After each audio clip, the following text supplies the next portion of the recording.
Hey folks, Randy Newberg here, and we are doing another episode of Leupold's Hunt Talk Radio. And since last time we did a road trip, we figured we may as well wrap up last week's hunt with another road trip podcast this week. And again, if you hear a little bit of road noise, it's because me and ace camera guy, Michael Average Footage Parente, are driving across the wide open deserts of Nevada on our way home from a desert bighorn sheep hunt. So since you've last heard from us, we've done a lot, Michael. Yep, we sure have. How many deer did we end up with in Montana between me, you, John, Gareth, Timothy, John? I think it was six. $5 and then and one doe. Gareth shot his first doe. Yeah, his first doe. deer. Yeah, his first deer was a white-tailed doe. Yeah. And then we came home, washed our clothes, grabbed two other camera guys. Yep. I don't know, what's up with Tyler and Marcus?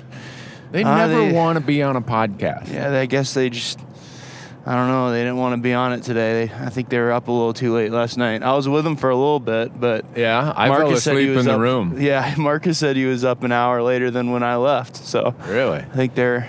Well, I wanted to do a podcast last night, but all they wanted to do was order food and drink some beer. Yeah, you should have seen the guys who delivered their food last night. There are some colorful folks probably from Mexico City or something like that. One of the guys had like a sequence like reflective shirt on, and maybe he's a wrestler.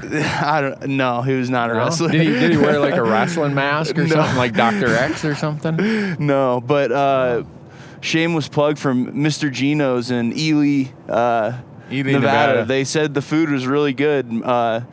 Tyler couldn't stop talking about how great the flatbread pizza was. So yeah, that's all you guys talked about at breakfast this morning was how good your pizza or your food was. What was it? Geno's? Mr. Geno's.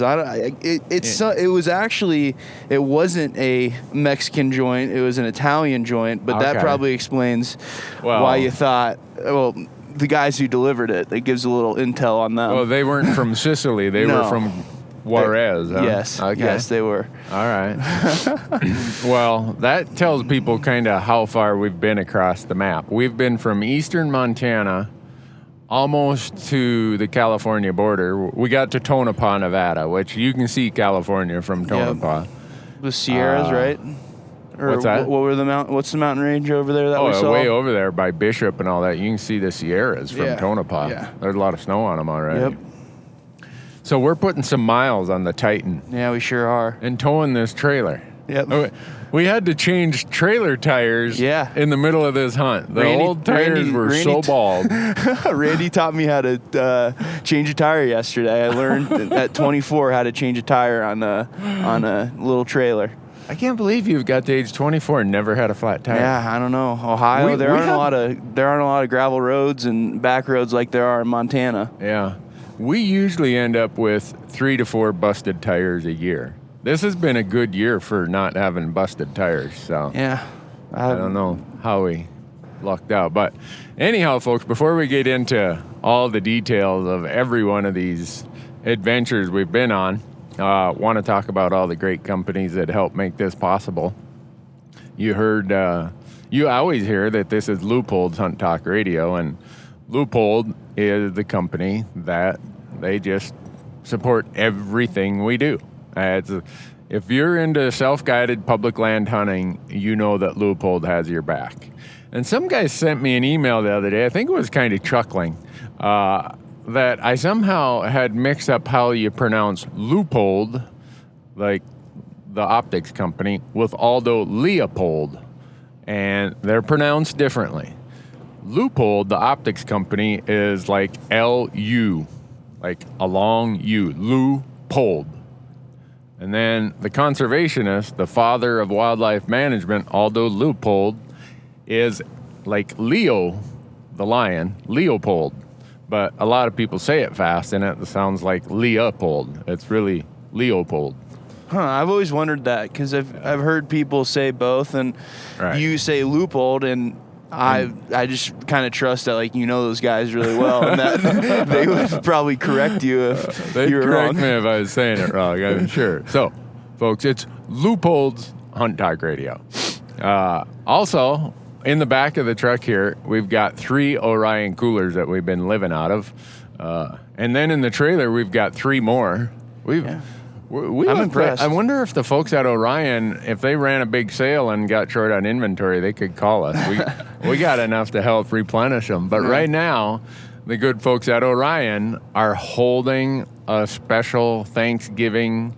This podcast might drop after. Yeah. But we did talk about the Orion. We talked about it on the way down. Last podcast. Yep. But anyhow, OrionCoolers.com. Use promo code Randy, R-A-N-D-Y, and you'll get this really cool tumbler. And let's face it, when this podcast drops, we're in the middle of quote-unquote shopping season for Christmas. Black Friday was just the other day. And if you're looking for a really cool Christmas item, you should really look into an Orion cooler. If you didn't win the one where the contest was going on out on our Facebook page and Instagram page, then you should just get one for Christmas.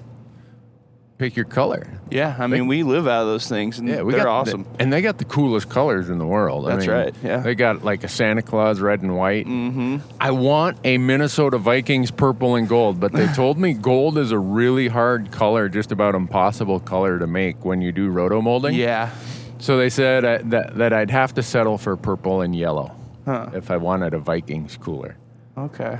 So that's pretty much their colors. I mean, it's not like a true gold, is it? No. Okay. No.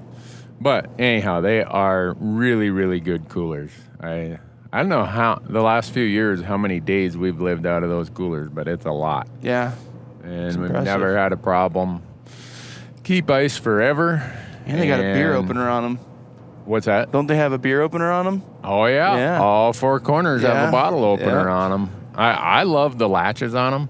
The latches mount flush.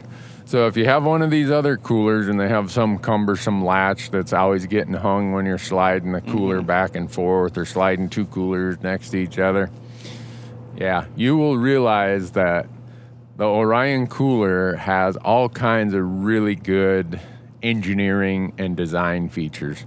They got a pad on the lid, so when you sit on it, it's not like sitting on this really hard roto-molded, make your butt hurt kind of stuff. It's just... Yeah, top of the line, without a doubt. There's a reason why we use them. Yep. Because they're that good. And then, since we're in Nevada, there's a company based in Nevada that I think this sheep hunt we're going to talk about later in the podcast is a perfect example of why I use their service. It's called GoHunt.com. They have a service called The Insider.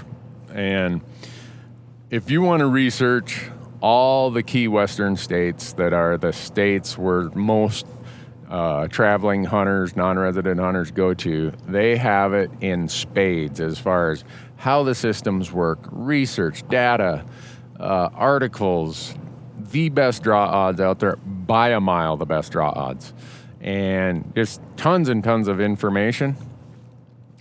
Starting now, because the Wyoming, we're only a month away, Michael, from having to start planning next season. Yeah. It's going to be interesting for me, too, because I've never done these whole putting in points and applying for different tags and whatnot. So I think I'm going to have to... You're going to get a crash course here. Yeah. Over from January through May.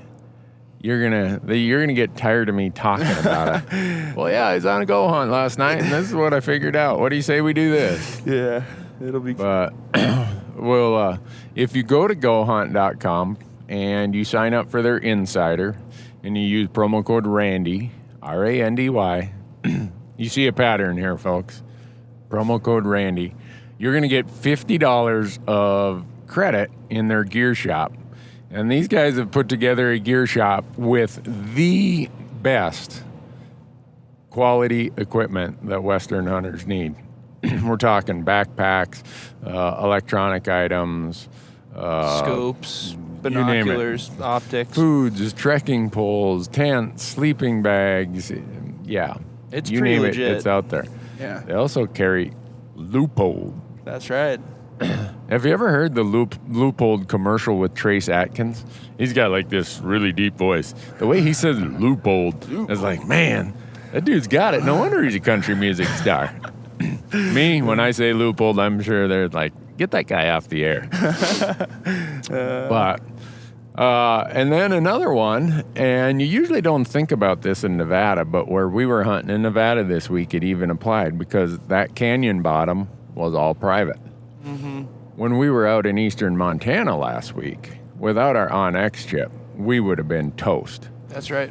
We were out there and we were hunting really, really close to boundaries.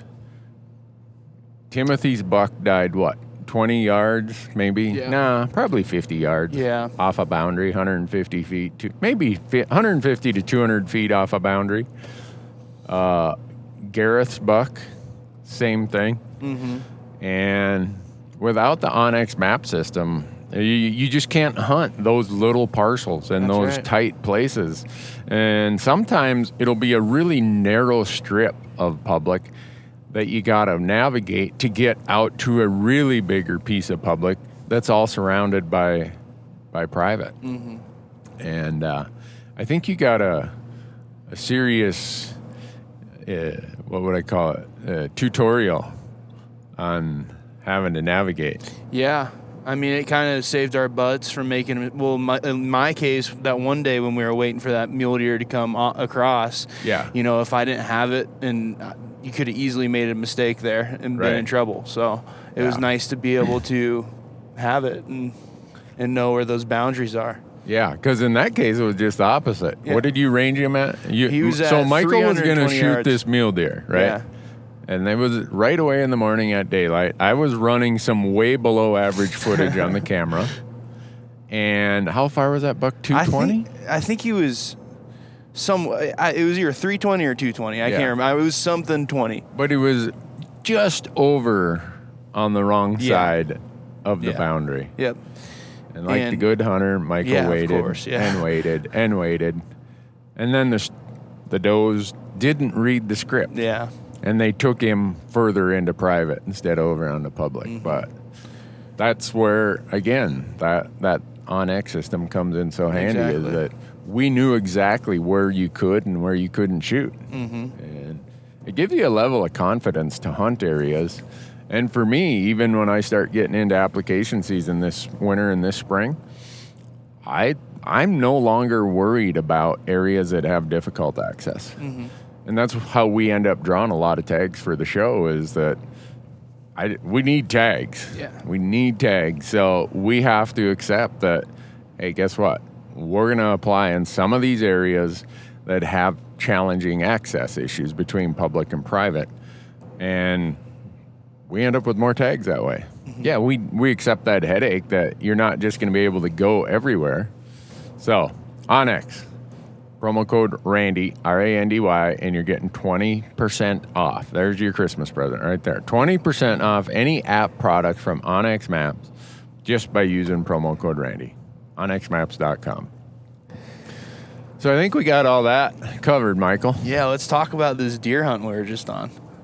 Yeah. So it was a little bit over a week ago?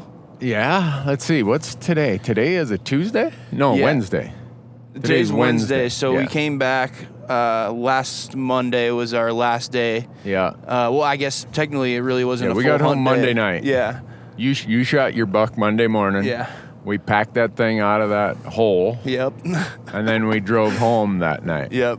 So. And then we got home, dejunked everything. Mm-hmm. Marcus and Tyler launched for Nevada Wednesday, and you and I took off on Thursday. Yeah. Yep. Because I got this other job that requires me to be studious and professional. I can't be kind of the, I guess, lackadaisical blowhard like I am on TV and on a podcast. I actually got to be somebody. I got to be a CPA. So For 2 days last week, they had me chained to the callings of the real world. So it was really nice to get out of town again. 2 days is about all I can handle anymore of CPA, and because when you do it part time, you're really bad at it. Don't tell my clients that, but I'm really bad at it. I'm sure you're not really bad at it. But anyhow, we didn't get much time at home, and it's kind of been that way this season. How many days have we been on the road? We did that tally at one time. So I think we're at 101 days on right the road now. Today is day 101 of the 2017 season. 2017, and we go home for Thanksgiving. I'm taking you to the airport. Yep. We're on a mission to get Michael to the Salt Lake City airport before his flight leaves in about 4 hours. Yep. Hopefully we get no flat tires or no speeding tickets. Yeah. Because if so, we're going to be late. I'm just hoping that, today's the most traveled day, with it being the day before Thanksgiving. I'm hoping that nothing really goes wrong, but I'm hoping I'm not spending my Thanksgiving in the Salt Lake City airport. Yeah. Yeah, let's hope not. So you're going home for Thanksgiving. Yep. I saw the look on Marcus and Tyler's face yesterday morning before we shot that ram. Mm-hmm. Oh, we're already jumping ahead. Yeah. What the heck? Sorry, man. Keep me on script, man. You're the production guy. Keep me on script. Let's just jump back. Well, let's just. All right, let's cover Thanksgiving. Okay, right? Yeah. Happy Thanksgiving, everybody. Okay. Wait, I think we're recording this the day before Thanksgiving, but I don't think it's gonna drop until Sunday or Monday. Yeah. So, but did you see the look on Marcus and Tyler's face? Yeah, I know Marcus is really excited to get back to his wife. I saw Tyler getting excited to get back to his wife, but also to go hunting. That's one of the first things he said. He's like, Tyler's like, I'm excited to go see the family, but I've been dying to go hunting. Yeah, Tyler already shot an elk this year, but he's got an unpunched deer tag in Montana. Yeah. Whereas me, I've shot a deer, but I've got an unpunched elk tag. But I'm already out on thin ice at home. Yeah. I would just stay home. Randy. I think I'm going to sit home, eat pumpkin pie, maybe help carve the turkey. My wife is like, get out of the way when she's cooking the turkey. And the Vikings play the Lions on Thursday. You know, Detroit always hosts a Thanksgiving Day game. So I'm going to go lock myself in the Randy room. Because when I watch the Vikings, my wife won't let me watch it around her. She's like, if you're going to act that way, go upstairs and close the door. All right. My level of demeanor and maturity sometimes suffers when the Vikings are not doing well. But anyhow, that's what I'm going to do on Thanksgiving. They're doing pretty well this year, aren't they? Yeah, they're 8. Yeah. I think they're 7-2, 8-2. I think. Well, usually they're pretty bad, aren't they? Well, usually, but the Vikings invent ways to run the train off the tracks. Yeah. I mean, right now they got smooth sailing to win the division, and somehow they won't even make the wild card. Don't ask me how. They keep it as a surprise of how they're going to do it. Anyhow, that's what I'm doing. But I know it's going to happen. Our Montana, the last days of elk season are Friday, Saturday, and Sunday. Mm-hmm. And I'm going to be sitting there looking at my unpunched elk tag saying, I could sneak out here. We've got a lot of snow. The elk are down. They're in their late season pattern. I got a couple little honey holes that I always hold elk this time of year. We'll just make a quick trip out there. I'll be back by noon, honey. Go out there, I'll shoot an elk, and I'll be packing it all day that day and the next day. So. Well, I'm kind of bummed because I'm an idiot and didn't look at the regs and didn't realize. For some reason, I thought that the seasons went a little longer than they did. Yeah. So I signed up to fly home back to Ohio. My family's in town, so I unfortunately am not going to be able to even try an elk hunt this year. Well, you just need to use that, Hey, Mom, I really wanted to go elk hunting, but when you laid the heavy on me here, I just felt like I had to come home for Thanksgiving. I could be elk hunting these days. See where that gets you. Yeah, we'll see. Maybe we'll get you a free airline ticket back home for Christmas. Or something. Maybe. Yeah, maybe. So, all right, we covered Thanksgiving. So here's how it looks, folks. Michael says, Randy, if we're going to do a podcast, I need a script to keep you on a path. So Michael's over here in the passenger seat. He's got this whole sheet of paper with all these talking points, and I'm just bouncing all over the place. So that's what he gets for being a production guy in charge of me. Let's start with let's go back to a the week deer hunt and talk about some deer hunting. We had John Cushman. So let's just give a little background about John. John was an Army medic in Iraq.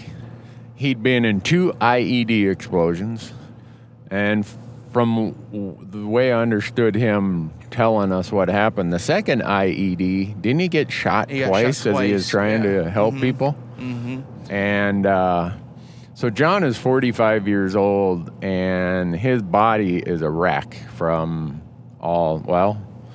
you think about it, you get blown up a couple times and shot a couple times, your body's gonna suffer. And so when he decided that he wanted, how would I say it?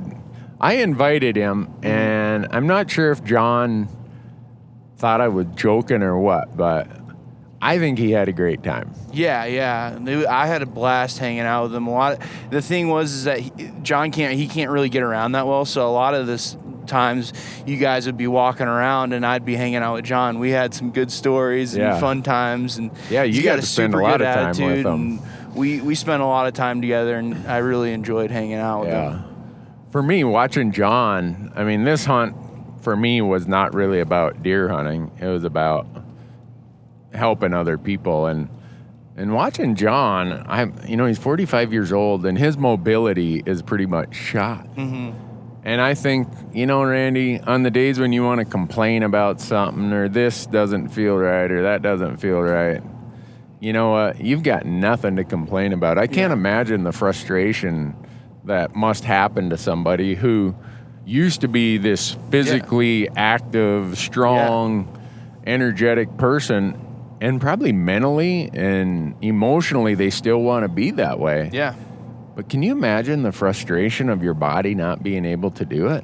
Yep. That would be tough. Yeah, I think that he struggles with it a little bit, but generally speaking, like, his attitude was awesome. We had, it was just... And he ended up shooting a buck. Yeah. He got a mule deer buck. So you'll have to watch the episode. Yeah, our day by day. I think I'll get to that like sometime in mid-December. Probably it'll be out. Yeah.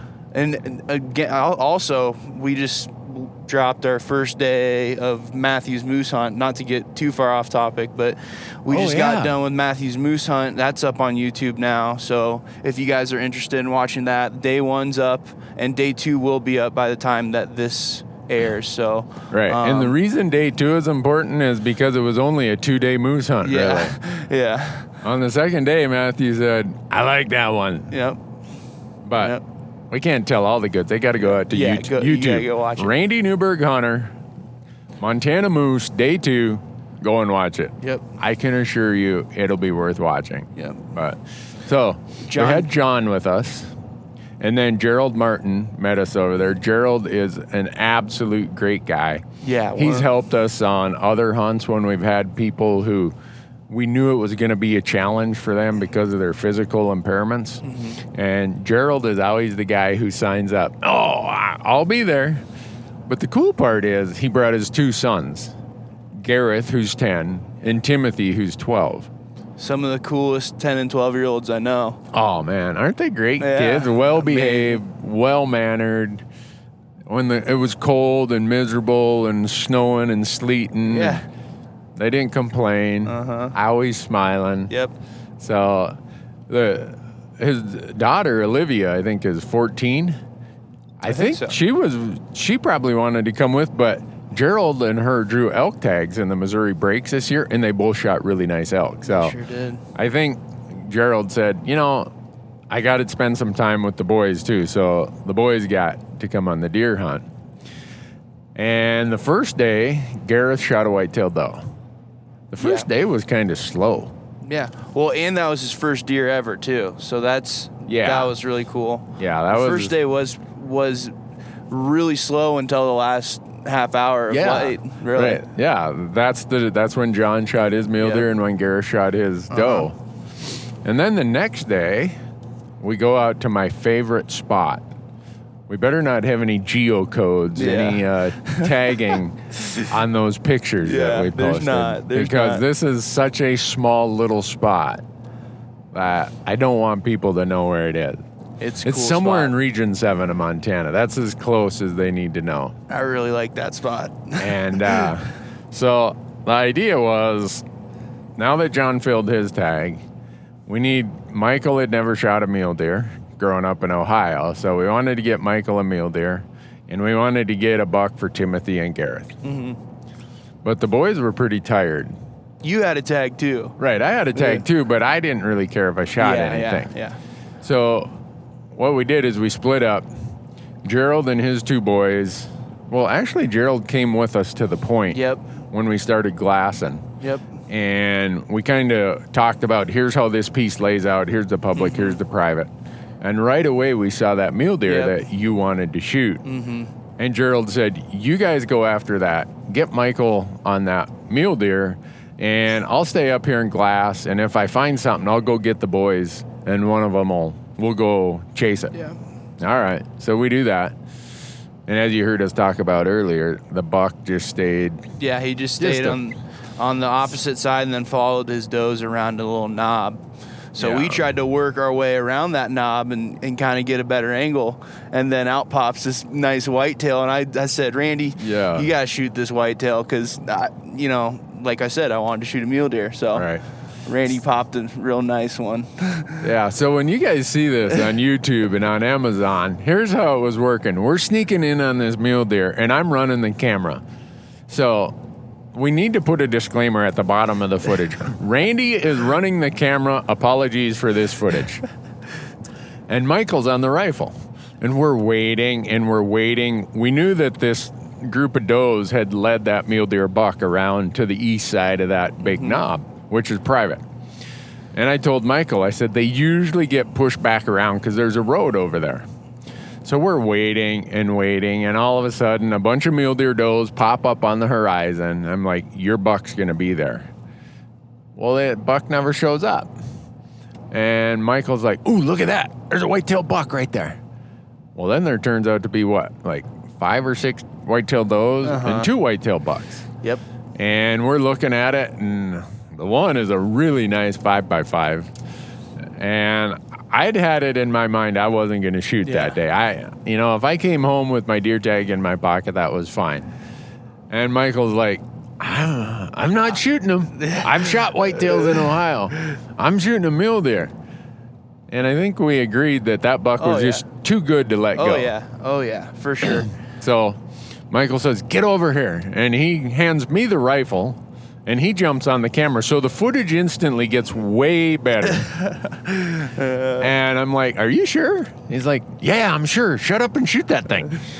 So at that time, that buck was probably, 300 yards away? Yep.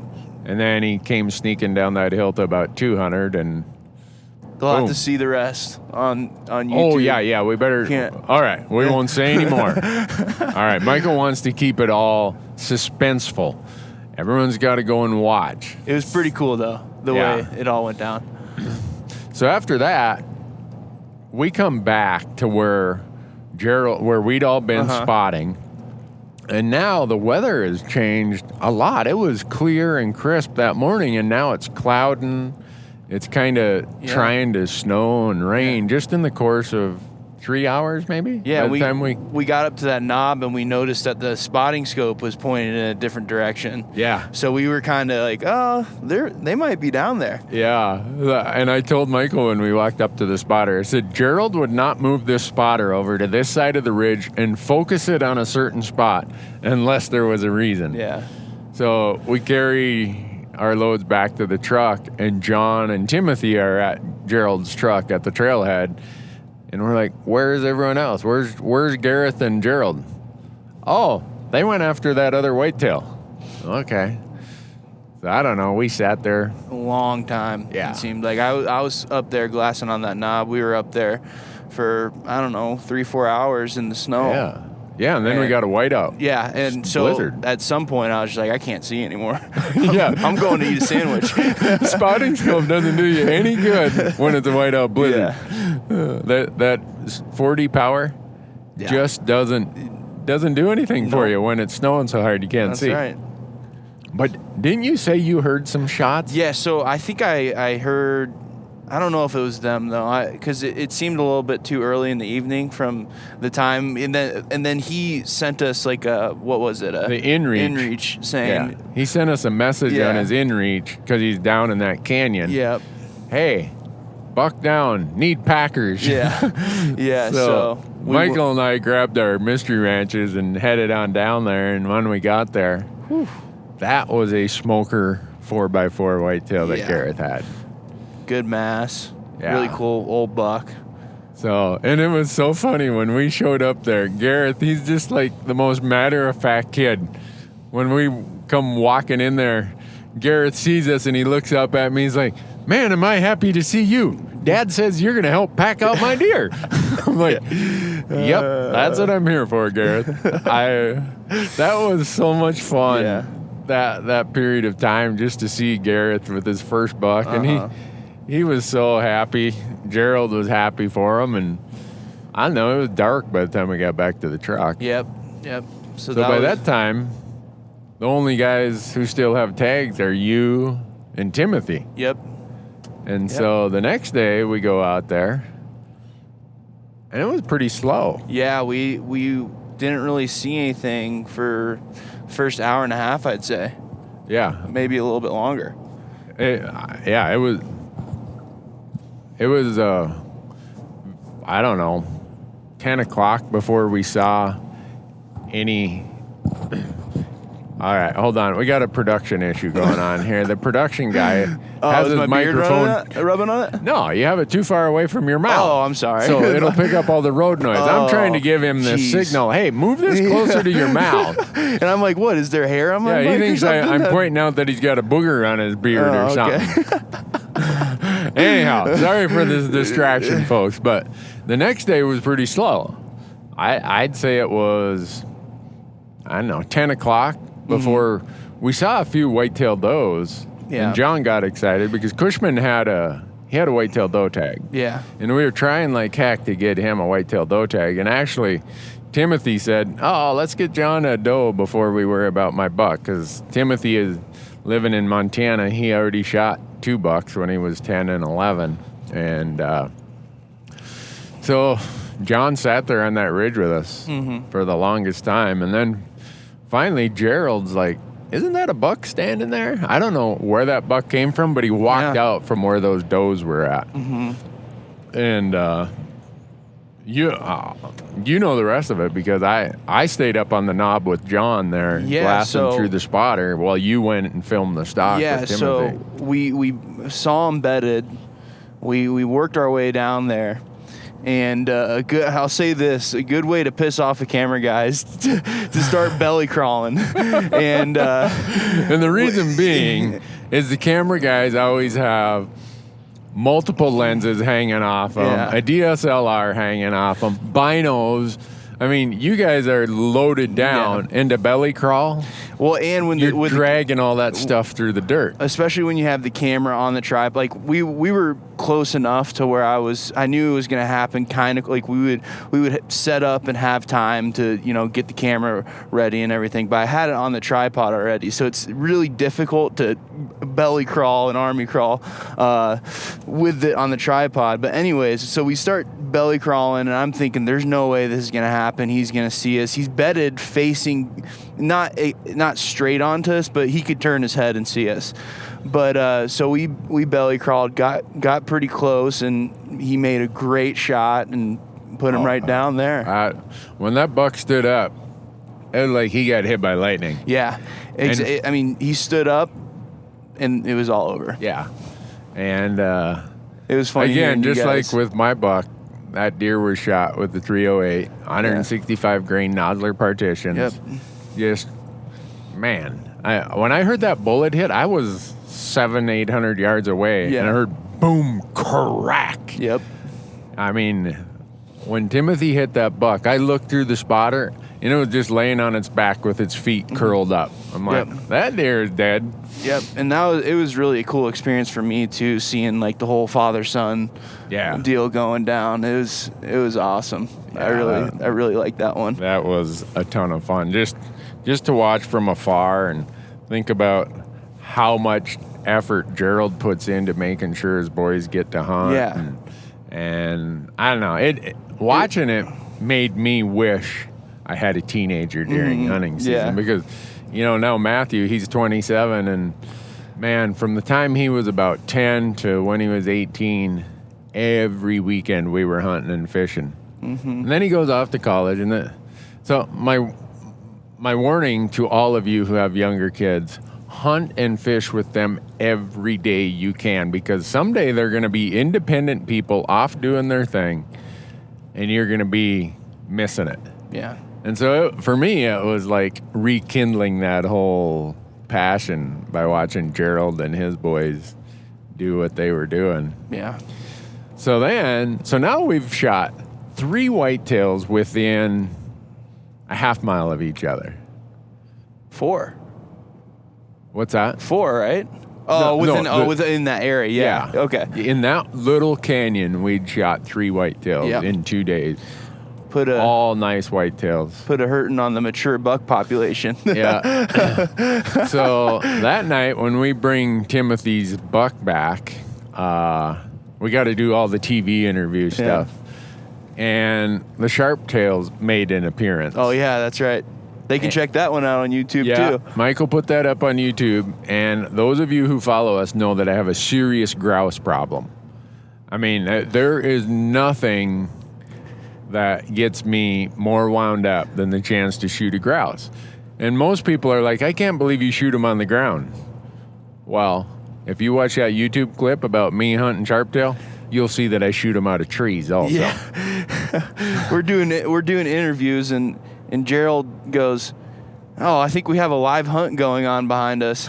And the funny thing is Randy told his young boys, hey guys, like, we got to be a little quiet because we got to have no noise for these interviews. And then the next thing you know, Randy's chasing these sharptail with a 12 gauge. Was it 12 gauge? Well, I thought it would make a good piece of diversion from the seriousness of an interview. So we got a lot of content out of that. Yeah, it was pretty funny. Yeah. So that day ended, and I think that was we had to hit the road because the next day was Monday. So the idea was we'd try to get you a buck on our way out of town. Yeah. And then try to get home that night. I'm surprised we got back in there with how slick it was. Oh, yeah, that road had turned to snot because of that snow the night before. And if you've ever been in eastern Montana and you know when about 2 or 3 inches of snow melts, you know how the roads get. It was good driving in that morning while it was frozen, but coming out that afternoon was pretty sketchy. Yeah. That put the old Titan to the test. We were bobbing and weaving there trying to... I was mostly worried if it's flat, you can usually make it work. But when you get these hills, especially the ones with corners on them, it's like, all right, I'm going wherever gravity pulls me. I noticed you had your seatbelt off when we were coming down that one hill, Michael. Yeah. Were you like getting ready to bail out? Yep.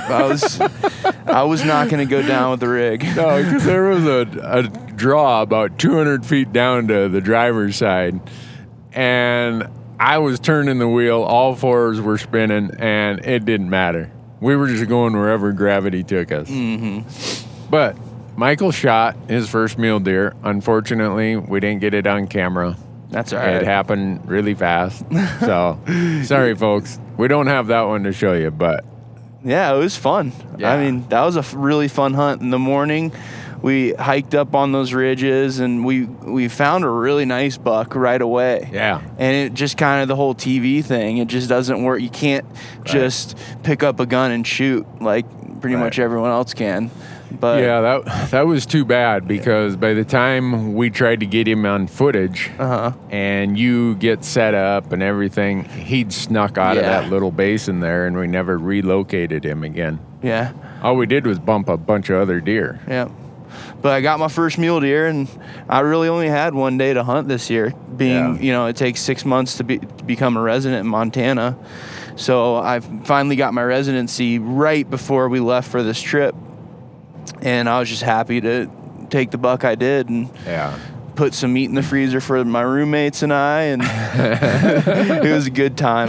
I really enjoyed that country out there. Eastern Montana is a really cool spot. Yeah, it's a fun place, and it has its challenges with navigating the private land.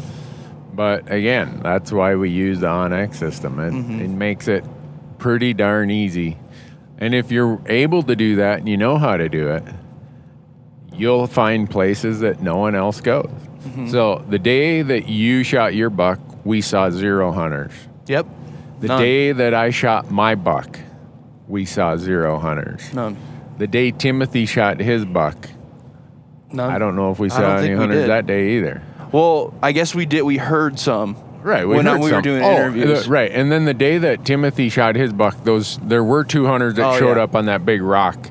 That's right. That's right. Behind us there. But besides that, so in 3 days of hunting, we saw 2 hunters.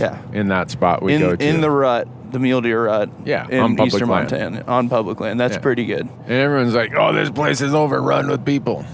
Okay, whatever. I don't know what to say. It was a good trip.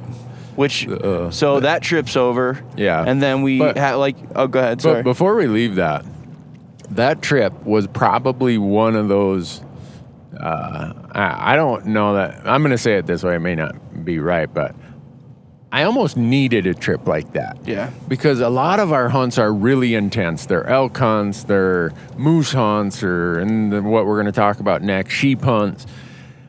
We don't get a lot of breaks from the intensity of tough backpack, grinded out sort of hunts. And every once in a while, it is nice to just go somewhere with fun people where it's just about having fun. Yeah. Relax, take it easy, whatever happens, happens, and just call it good. Yeah. That hunt was one of those reminders that, you know what, hunting is supposed to be fun. Yeah. And I get the type 2 kind of fun of some of our other hunts where we just wear ourselves down. Yep. Those are fun when you get a chance to reflect back on them. But in the moment, there's a bit of, oh, dang, man, I'm cold, I'm hungry, I'm wet. How many miles we gonna hike today? Well, those are fun after the fact, and they're kind of fun while you're doing it, a different kind of fun.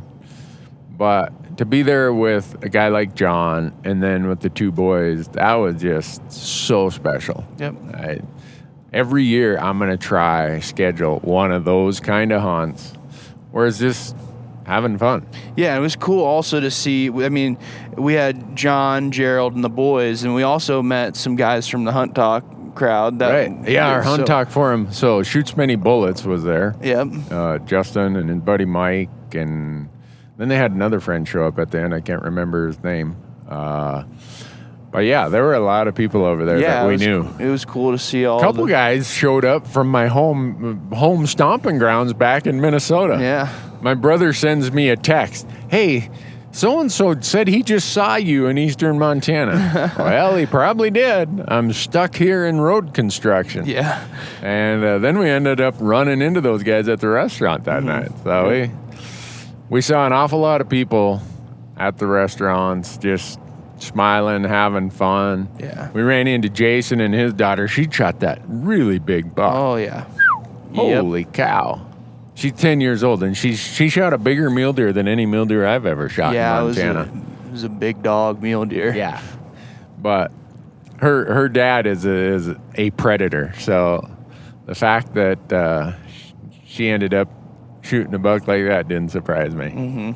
So, yeah, I just wanted to interject how valuable it is to have a hunt that's nothing but fun. It was. Call it good, smile, laugh, and don't worry about anything. Everybody needs a couple trips or a couple days like that or a trip like that in the course of a long season. Yeah, I couldn't agree more. Well, the polar opposite of that was what we just did. Yeah. Was A sheep hunt. Sheep hunt. Desert bighorn sheep in central Nevada. That was an intense hunt. Yeah. A lot of time behind the optics. Oof. A lot of hiking. Yeah. A lot of sleeping in cold weather.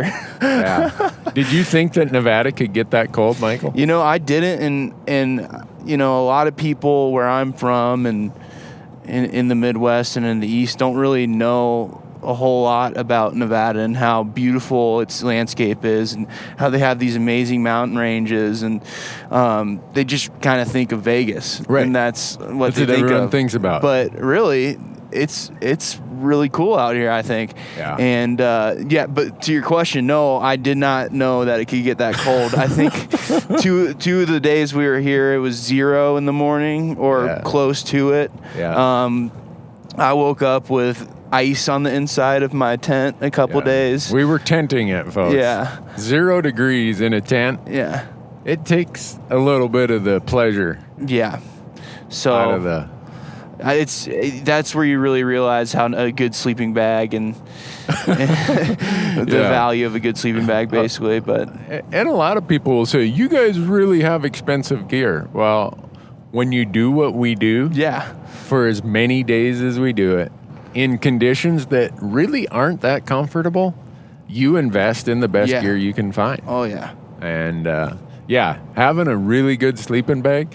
Didn't you say that night you slept in your Kelvin down jacket? When it gets real cold out, I sleep in my 0 degree bag, and I hate being mummified in it. I mean, I'll do it when I have to, but I wear my Sika Kelvin down hoodie, which is, I mean, it might as well be a sleeping bag.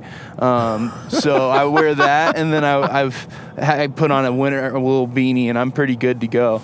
The only thing that was really, really cold on me was my nose, just the tip of my nose. Yeah. And so every night when we do these trips, is Marcus and I or Tyler and I try and do time lapse photography. So I always wind up waking up in the middle of the night and going and grabbing my camera. And it was cold. I'll tell you what, when you get out there. So I one of the nights I was just sleeping in my long johns. That was it. And obviously my top base layer. And I ran out there real quick, grabbed my camera. It was so darn cold out there. Yeah. In the mountains of Nevada, it gets cold this time of year. Yeah, it's that arid climate. There's not a lot of humidity, and it's pretty crazy, the fluctuation between temperatures. You wake up at 0 in the morning, and then 1 o'clock in the afternoon, sometimes it's 50 degrees. 50 degrees, yeah. It was insane to me, honestly. Yeah, and that first morning that we got there, going up on those ridges and glassing, when that wind was blowing right away in the morning before the sun came up and warmed it up, I'll admit I had a pretty good snot sickle going there. Yeah. It was chilly. Mm-hmm. But to put in context of how low the densities of sheep are in these desert ranges of Nevada, Mike had been here scouting many times. Don, his buddy from Elko, Spring Creek, had been here scouting many times. Wesley had been here scouting. And then so before we left last night, we added up how many man days or hunter days, even though we weren't hunters, were spent trying to locate this one ram that Mike had seen while he was scouting, and he took pictures of it. Mm-hmm. 60, we stopped at 60 man days of glassing. It's insane. To find this ram. 2 months. That's crazy. Yeah. You think about if you were all by yourself and you had to invest 60 days to find the animal you wanted to shoot. Yeah, like you said, that's 2 months. Yep. And so the other thing about Nevada and a lot of the western states is when you draw a special tag like Mike did with, this is Mike Spitzer. You've seen him on a lot of our episodes before. He drew this desert bighorn tag in Nevada. Oh, as we're driving down the road here's a whole host, a big herd of feral horses out here destroying the range, as feral horses do. Don't get me started on that topic. Michael knows we when might actually start on that topic here in a little bit. when I see feral horses destroy an invasive species destroying native habitats, my blood pressure just spikes. All right, we'll go back to Mike talking, and then we'll talk about the horses, because I got a little horse story to tell everybody too. Yeah. And so what happens when you draw these tags? First of all, there's a couple dynamics. One, like this sheep tag, the densities are so low that you want to enlist as much help as you possibly can. And Mike, having lived in Elko County there, he knew some really good hunters. And when they found out he had the tag, they're like, "Can we help?" And Mike's like, "Will you help? Come on down." You know? So, and then, a very regular guy behind the scenes, sometimes in front of the camera, is Scott Jones. Whenever we do Nevada hunts, Scott drops what he's doing, drags his trailer over, and he tries to join us on any of our Nevada hunts. So Scott was there. And then, so Sean and Chad, Mike's two really close buddies from Spring Creek, they came down. Me and you, Tyler, Marcus. I mean, that's a lot of eyes on the hills. And we were splitting up every day. Yeah, everyone going a different direction. And pretty much every night, so let's see, season opened on Monday. Mike got there on Tuesday. Don got there on Wednesday. Tyler and Marcus got there on Wednesday. Scott got there on Tuesday also. So from Wednesday through Sunday, every night, someone had located that ram and put him to bed. And then the next morning, you'd go to look for him, and he'd be gone. Yeah. It's like, what is... this guy is like the traveling wanderer or something. Well, he's a big old ram. He's smart. Yeah, 9 years old. Yeah. And there are a lot of roads in Nevada on the BLM country, and I think Don observed it. He was the first guy to kind of mention it, is that every time that ram saw or heard a vehicle, he would get up out of his bed and he'd head deeper into some bad, nasty place. Yep. And I think what happened is, as season got closer, all the tag holders showed up, and they were just driving roads. And, I mean, we saw a lot of younger rams and ewes along roads, so maybe that's an effective tactic. I don't know. And not to mention, we're in the middle of nowhere, Nevada. Like, they don't see road traffic at all, except for these couple weeks, I'm sure, when sheep season or the season's open. And Tyler and Sean were talking about that, because we could not locate that ram the first day. Yeah, we lost him. So for 4 days of scouting, we had him every day. Someone had found him. The first day, we thought, all right, we're going to make this happen, because there's 7 or 8 other tag holders, and there's a lot of pressure. A lot of people know this ram is here. Let's go find him and get him. Well, you look at how many guys were in different locations, glassing from daylight to dark, and we never put a hair on that ram. Yeah. That's crazy. Sat in one spot the whole day. Yeah. Didn't see right where he was the night before.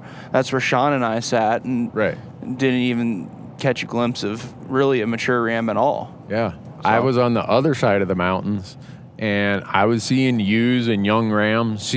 I was on these ridges up above, and the glassing across the valley into those basins, and the number of cars driving by was crazy, or trucks. And Scott was just south of me. Don was uphill from me. I mean, we had a lot of optics looking for that ram. Yeah. And I think we were all a little bit long in the face. Yeah. After the first day of season, because we invested a lot into that specific sheep too, you know. I mean, well, Mike did especially. I mean, we had found 2 other good rams, right, and so we had backup plans. But we didn't. You don't draw a tag like that just to go shoot your backups. You know, you want to go after that one. Right. And like, as we mentioned earlier, with the pressures of Thanksgiving coming up, everybody wants to get home for their family and whatnot. I think that it was kind of weighing on Mike a little bit more than anyone. Yeah. But the way it worked out, it was pretty awesome. So we know there was another group of hunters who were looking for that same ram. Oh yeah, they were on our tail. Back when they first bumped into us, they were pretty friendly about, there's a good one in here. And we're like, oh, yeah. We knew because Mike had spotted that ram in September or October when he'd been in there scouting. He knew that ram was there. And then we had pictures of him every day. So we knew that that other group of guys, they have 4 or 5 trucks of guys. Yeah. They were looking for that same ram. But I don't understand why they kept just driving the roads down in the bottom. Maybe that's where they'd seen them while scouting. I don't know. Yeah, I have no idea. I don't think that's a very effective way of locating sheep. I mean, I think what we were doing was the right way of doing it, sitting and glassing. I mean, everybody was hiking ridges, getting to their best vantage point, and just sitting there with their binos. I mean, or their spotting scopes. Yeah, and one thing I noticed with sheep is you can sit there for 3 hours and not see a sheep, and then all of a sudden 4 or 5 of them pop up at it. You could be looking at that spot for an hour and not move your spotter, and then 1 second later there's a bunch of them. Yeah, because there's all these little nooks and crannies that they were just bedded in there. Yeah, they were feeding in there, whatever, and whoom, what'd they do? Paratroop in here or something? So, the second morning, yesterday morning, after all that scouting, there was consideration of should we go look for one of the backup rams. Oh yeah, but I know I wasn't that interested in that idea because Mike had built so much story and so much investment in this one ram. He really liked that one. You know what? My wife will understand if I got to miss Thanksgiving.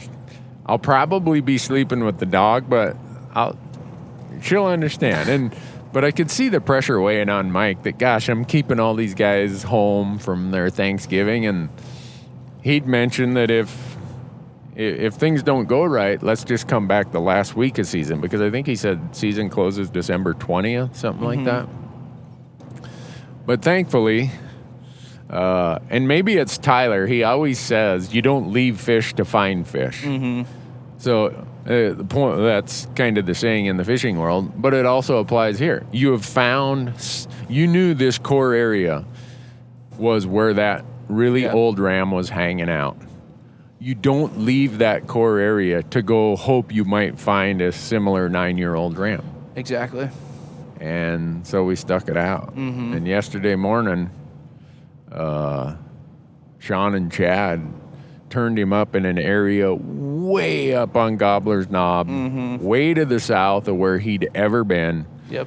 They had to spotted that thing from 2 miles away. Yeah, easily. Because once we were up where the sheep had died, I was looking at the truck. I'm like, wow, that's really, really far away from where we initially started hiking. Yeah. And then they were even further north. Yeah.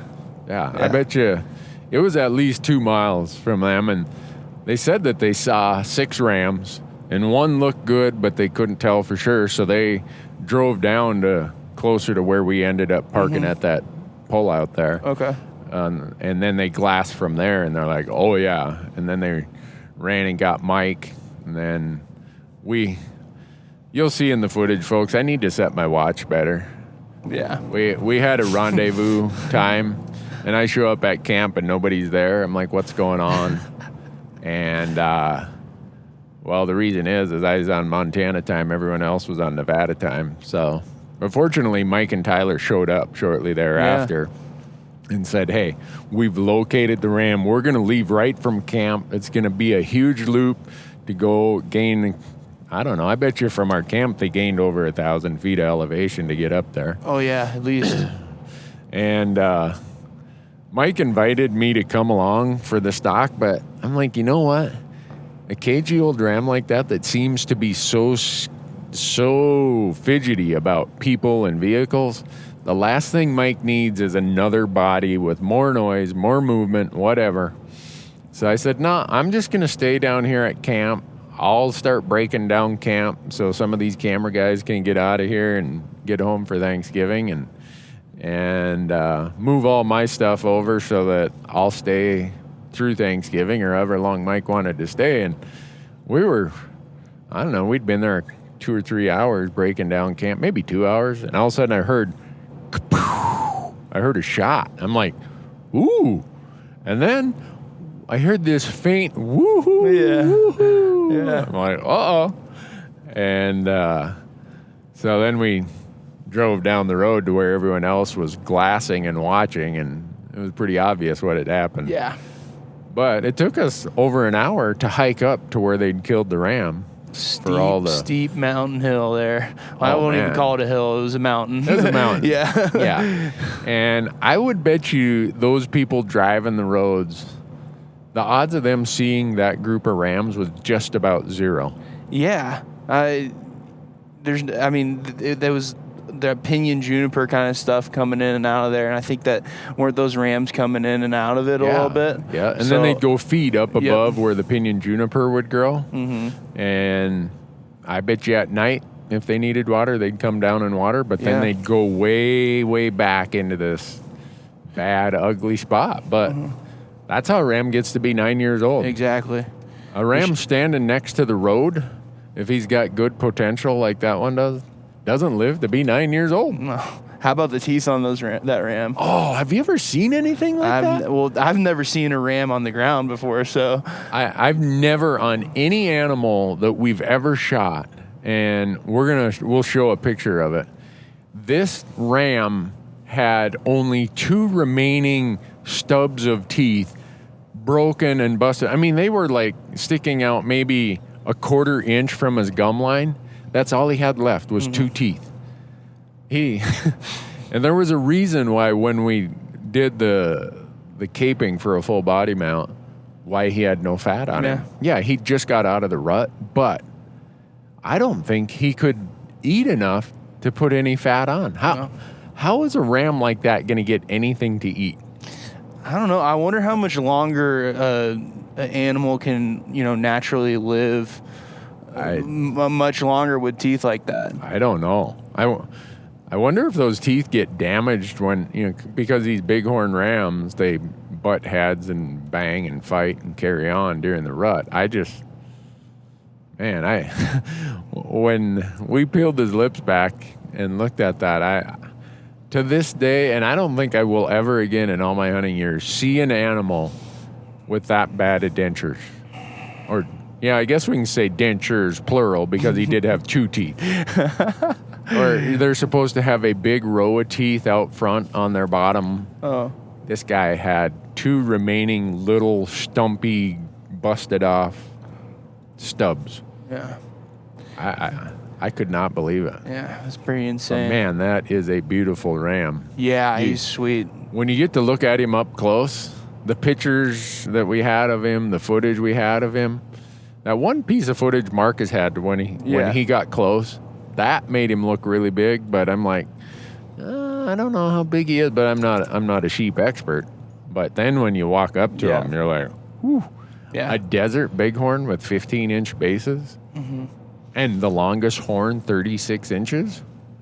That's an old big ram. Oh yeah, I think people are gonna like watching that hunt. I think people will like watching this one, but to me, when I saw the gratification that everybody had, I mean, Chad and Sean and Mike and all of us were like, this is cool. Mike said, this is the ram I want to hunt. I may not get him, but I want to hunt him. And then the proverbial needle in a haystack of how low the density of animals are out west. And find that ram and get him killed on camera. That's a that's a cool story. Yeah, I'm looking forward to editing it. You're looking forward to editing it? Yeah, it's gonna be. I'm looking forward to that. So. Well, and then we're doing a special project for the Wild Sheep Foundation about this hunt. Not this hunt, about sheep and all the pressures sheep are under. Yeah. I hope that turns out. We'll do this trip to Nevada to get footage. We'll come back again in December or January. We'll get a bunch of footage. We'll come back next summer and get a bunch of footage. Mm-hmm. So by January of 19, we have to have this film together that tells a serious conservation story. Yeah. While we're on that topic, why don't we talk about how the volunteering and how that has been helping out with the sheep numbers down here. Yeah. So a lot of people know I graduated from college in Reno. When I graduated from college in December of 1988, I think it was, there were about 3,000 bighorn sheep in all of Nevada. And the Nevada picture isn't too much different than the picture in other states. So we're going to use the Nevada example just because that's where we're at right now. But any state with wild sheep, this same principle or these same comments we're going to make would apply. But there were 3,000 sheep when I graduated from college here. And to draw a bighorn sheep tag was like, it was unheard of almost. And now, so you think about that. And since then, we've had the driest period in Nevada ever.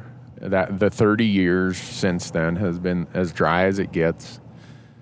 We've had a fire cycle that has introduced cheatgrass to the majority of the Nevada landscape. And cheatgrass is an invasive plant species that has almost zero nutritional value for anything other than maybe chukar, the birds. Has no nutritional value for wildlife, especially native species. So you got a non-native plant species completely hammering the landscape. You've got pinyon juniper encroachment that is just, and if you understand what pinyon juniper does, they are water hogs. The pinyon juniper tree plant complex sucks so much water away from the surface that well, look right here. Yeah, we're looking out our window here. There's no vegetation. There's nothing but rocks left in pinyon and juniper because it sucks up all of the moisture and outcompetes the other plant species for that moisture. Mm-hmm. So you got those factors. You have feral horses. And I'm not going to use the term wild horses because wild implies they are native. They're non-native feral species that are destroying what little water sources are left, any natural water sources, are hammering the range because they're way, way beyond their numbers of what was agreed to when the Wild Horse and Burro Act was signed, I think, in 1971 or 72. And every time the BLM tries to do something, the advocates for feral horses go to Congress and get that part. Somehow they've got some influence and they get that part of the budget cut out of the BLM. So the BLM has no money to do anything about wild horses. Mm-hmm. And in Nevada, feral horses are one of the biggest habitat and conservation problems that you face. Yeah, I think people really got to come out here and see it to understand. Yeah. I mean, because you come from the Midwest or the East Coast, you think wild horses, oh, they're majestic and beautiful running through the prairie, right, you know, not affecting the habitat. But you come out here and you see what the damage they're doing. They're running game species off of water sources and just completely destroying, like you said, destroying the range. It's, I mean, they're not like some majestic horse running around either. They're, you know, pretty mangy looking. Yeah, and most they're of mean them too. I was trying to film them for this film we're doing, and I probably got a little closer than I should have, but this one horse starts charging after me and stops about, I don't know, maybe 100 yards away, and just like is standing there with his, just staring right at me and stomping its feet on the ground. I'm like, oh crap, I don't know if this is like a bear situation where you just stand there and stand your ground. So I just kind of like slowly started walking back to the truck. Randy's sitting there laughing. It was, but yeah, I mean, they're a very aggressive animal. They outcompete every other native species. Yeah. So for feral horses to be considered, I mean, under the Wild Horse and Burro Act, statutorily they're considered a native species and to be managed as such. Well, that's like saying feral hogs are going to, well, let's make feral hogs a native species. Yeah. Just by legislation and let them run wild. Okay, Florida has all these pet pythons that got released. All right, let's consider those native species and let's protect them. No. That's the same thing we're doing with these feral horses. And I have nothing against the horses. I mean, the horses are just being horses. But if you are an advocate for native species, native habitats, you cannot turn a blind eye to these feral horses. And everybody, as quick as you say something, they're like, oh, you just want to allow more cattle grazing. No, that's not it at all. The cattle grazers have already been scaled way, way back because of the forage and the range damage being caused by feral horses. I'm worried about native wildlife. Yeah. I'm worried about mule deer, bighorn sheep, antelope, sage grouse, songbirds, jackrabbits, cottontail rabbits, bobcats, coyotes.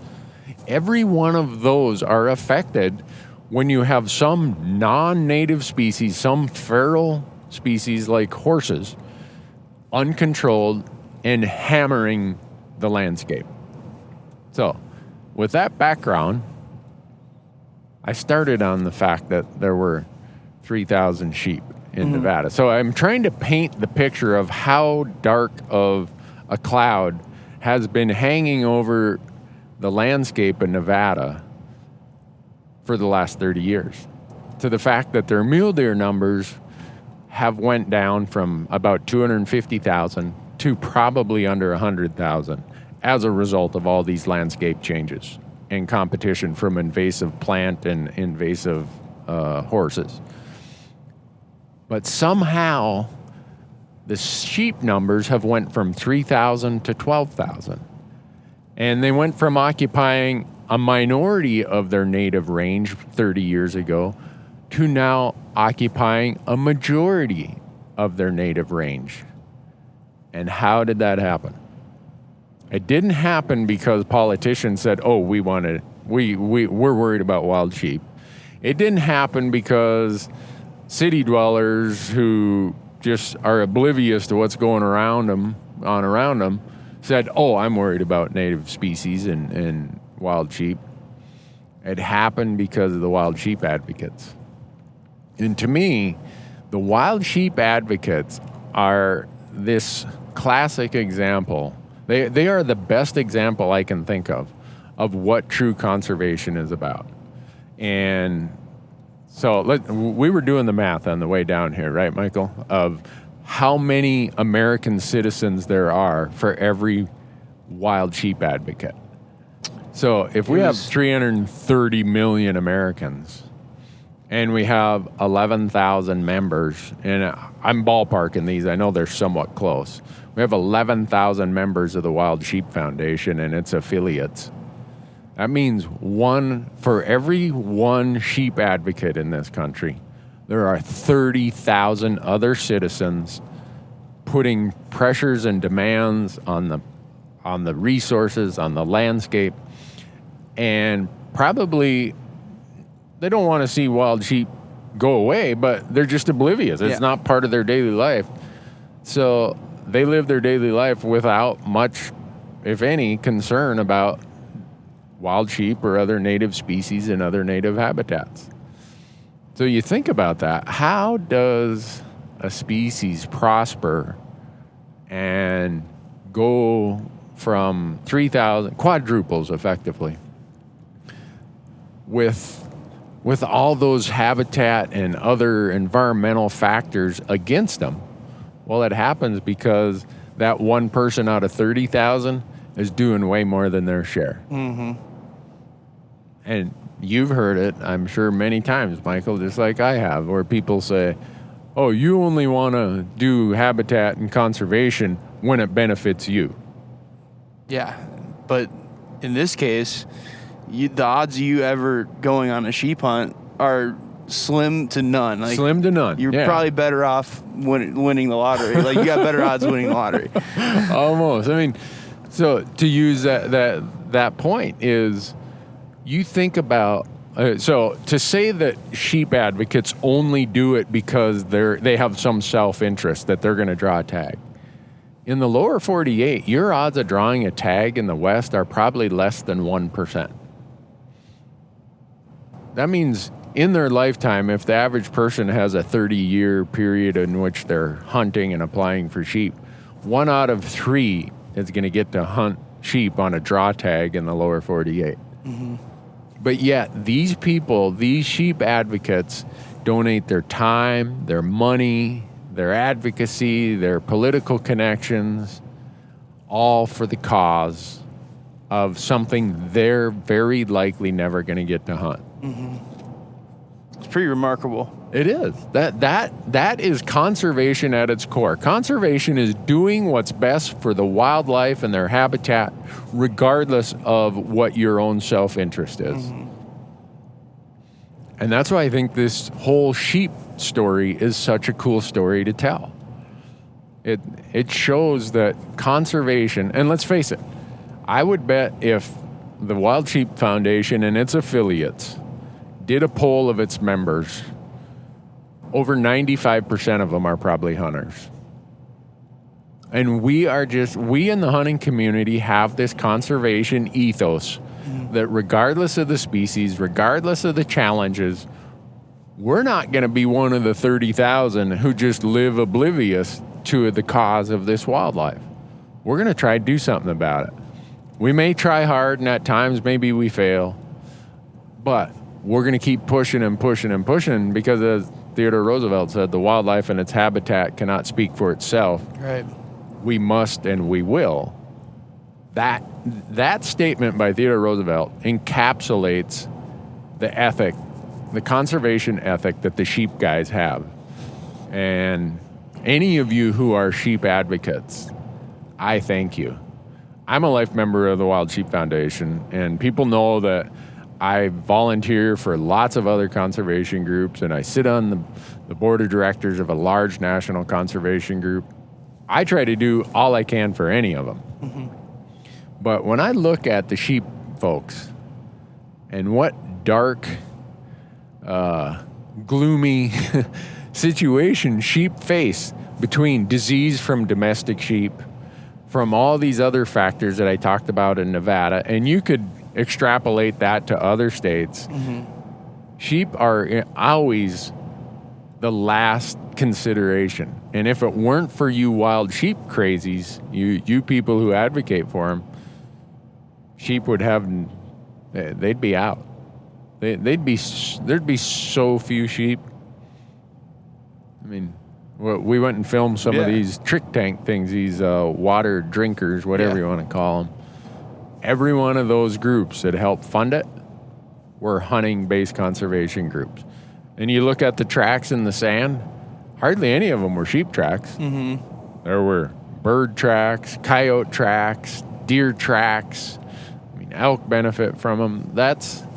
It's that kind of stuff that as society gets larger, or population gets larger and larger, the demand on the landscape is going to get greater and greater. And whether we like it or not as hunters, it's going to force us to have to do more and more and more. Each one of us, measured in like a per capita, what we're going to have to give of our time, our money, and our advocacy is just going to get greater and greater as we become a smaller and smaller portion of society as a whole. I mean, if there's, I don't know the last report, somewhere between 10 and 13 million hunters in America, what's that mean? 1 out of every Don't even ask me math questions. 1 out of every 30 Americans is a hunter. And hunters are, whether you want to, you know, some people don't want to admit it, but we are the ones who are funding most of conservation. Oh, yeah. Through our excise taxes, our license fees, everything else. Everyone's heard that. Mm-hmm. But as society grows faster and the hunting community either stays static or shrinks, that means our per capita contribution has to get higher and higher. So that's my spiel for conservation of wild sheep. Yeah. And I mean, it's pretty amazing. It's not like, I mean, we saw a decent amount of sheep, I'd say, when we were out there. And yeah, we did. I think that, you know, it shows for itself. But speaking, while we're still on the Nevada train, yeah, Nevada has been really, really good to us this year. This year it sure has, yeah. And, well, even last year, too, for you guys. I wasn't here for that, but last year you guys shot three remarkable mule deer on one trip. Yeah. And that's out on our YouTube channel. I think it's out on Amazon Prime also. Yeah. It should be. Yeah, it's season 5 of Amazon Prime. It's actually a 2-episode hunt. If you haven't, I hope you'll go out. If you're an Amazon Prime subscriber, you get free access to Amazon Video Direct. And our season 4 and season 5 are out there right now. We just got season 3 loaded up there. Mm-hmm. And so when you load it on Amazon, they have a serious firewall of inspection and approval. So right now we're just waiting for those episodes, season 3, to get approved, and then we'll start releasing them as they get approved. And then season 6 of Fresh Tracks, this is what we're filming right now, because we have 4 seasons of On Your Own Adventures, and now we're in the 6th season of Fresh Tracks. We're sending that off to be edited. Mm-hmm. So our editor is in Minnesota. Thanks, Chad. We're going to start front filling with season 6 as quick as we get off the road and we can get all the footage to the editor. Mm-hmm. So hopefully people will go watch that. But yeah, Nevada's been very, very good to us. Yeah, and earlier this year, Mike Spitzer, the one who was just on the sheep hunt, also shot a really nice buck. Antelope buck, sorry.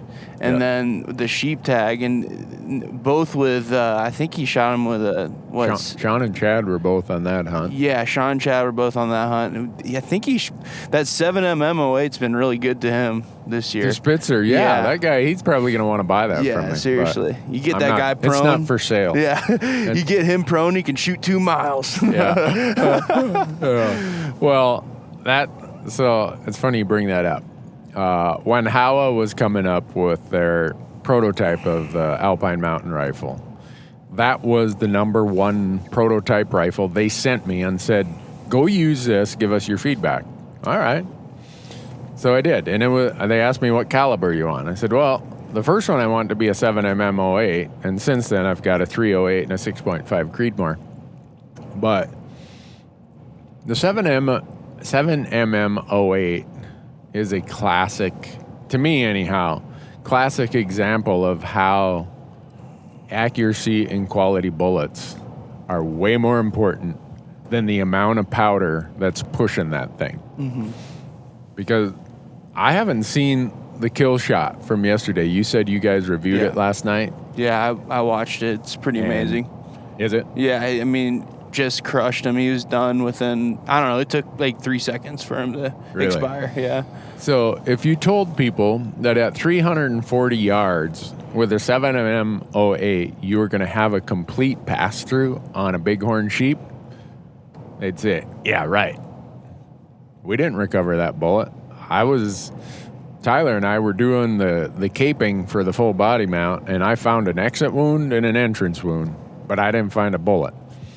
And that gets to the point of high-quality bullets. That was a 140-grain Nosler Accubon, shooting Nosler trophy-grade factory ammo. And that ram was dead before he... Yeah, I mean, it took, I think I counted 3 seconds. He went running down, tumbled into a bush, and he was done. Yeah. It was crazy. Yeah. So... my point there is a lot of people give me a little bit of flack about shooting a 308, which is the parent cartridge of the 7mm 08. Newberg, I can't believe you shoot a 308 for elk. Well, I think about how many things that 308 killed this year. Marcus used it for his elk. I used it for my elk. Your deer, too. My deer. Timothy's deer. My deer. Your deer. It just, and in years past, last year, my Colorado elk, it could go on and on. Yeah. And what is it that allows that small cartridge to be that effective as well? Everyone knows the 308 is a very effective cartridge in how it burns powder and generates a lot of energy out of a very small cartridge. But the other ticket is super high quality bullets. In my 308, I mostly shoot 165 grain Nosler partitions, which I think John Nosler invented the partition in 1948, if I remember right. Mm-hmm. And the number of elk and other big game that partition bullet has taken is, it's crazy. And I refuse to compromise on the quality of the bullets. And that's the other bullet I shoot out of my 308 is Nosler makes an E-tip, which is a non-lead bullet. And they make that on 165 grain. And I shoot that at times. But you put a high-quality bullet out in front of any cartridge, and you'll be surprised how well it performs if you do your job. And that's why I'm pretty partial to Nosler bullets. It's kind of funny, too, because, like, a lot of guys will, like, I come from a bow hunting background. They'll spend $1,000 on a bow. They'll spend $200 on a sight and, whatever, trick it out as much as they can, and then they won't ever shoot their broadheads, or they'll get an arrow from Walmart, like a cheap little arrow. It's like you got to think about that stuff. That's what's actually doing. Right. I mean, exactly. A great rifle obviously is a big deal. A good bow, great scope, is great. Great. Yeah, exactly. I mean, all the core equipment is what people seem to focus on, and it's interesting to hear you say that in the archery world, where you come from mostly, is that people would skimp on arrows and broadheads. Yeah. And, like, I know a lot of people who don't even shoot their broadheads before the season. And it's like, come on, that's just unethical to me. Yeah. And is that just because the cost? They're like, well, I don't want to ruin it. Exactly, yeah. I don't want to ruin a $15 broadhead or ruin my $100 target or whatever. Wow. So. I guess, not a lot of guys, but I know some people who do not shoot that. But, it's worth it to invest, basically, long story short, it's worth it to invest in high-quality ammo or a high-quality broadhead, arrows, those kinds of things. Pretty much the same thing. Yeah. And all the successful hunters I know shoot a lot. Mm-hmm. They practice a lot. They tweak and work with things to say, all right, this is how it's dialed in. This is what performs the best for me. Mm-hmm. And you think about whether it's arrows and broadheads or bullets and ammo, that's the least. You add up the whole cost of your hunt. Yep. That's a pretty small piece of the financial puzzle. Absolutely. I struggle to see skimping on ammo when you calculate what we have tied up in a trip and in, the tags and licenses and what time away from work and stuff. Mm-hmm. Like, if that's that, if the difference between, a bullet that costs X and X plus some number, if that's what is one of the big hurdles for you to cover, maybe you shouldn't be hunting. Yeah. Maybe you should stay home and buy beef. Yeah. Oh, well. So we talk about this a lot, but this year is especially, it seems like a lot of our hunts, we've been successful, and what was the ratio you said? It's like 70% or 5% luck. What's the other one? Yes, I often say that hunting is 70% hard work, 25% knowledge and experience, and 5% luck, either good luck or bad luck. Yeah. And this year it seemed to be like we had the 5% good luck most of the time. Most of the time. Are you going to take credit for that, Michael? You're the only thing that's changed this year. I won't take credit for it, but it's been nice to be lucky this year. I'll tell you that much. Because last year with what I was doing last year, we were not very lucky. Yeah. No, for me, I believe that if you have good luck, that things are going to go your way. Yeah, no matter how much knowledge and experience you have, no matter how hard you try, good luck can overcome a lot of things where you say, how did that person or how did I end up killing something that easy? And bad luck, it's like, you know what? We've worked our butt off. We've done this. We know this area. We know this species, blah, blah, blah, blah. But we didn't, somehow, we didn't pull it off. And that's just, bad luck can do that. Mm-hmm. I mean, you get bad luck. It doesn't matter how hard you've worked, how good you are, how good your gear is. It just isn't going to happen. Mm-hmm.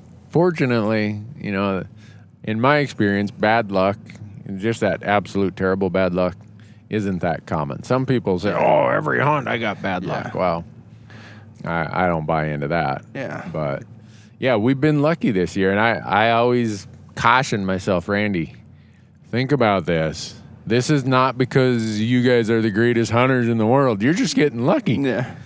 And I'll take luck. I'm more than happy to be lucky. Yeah.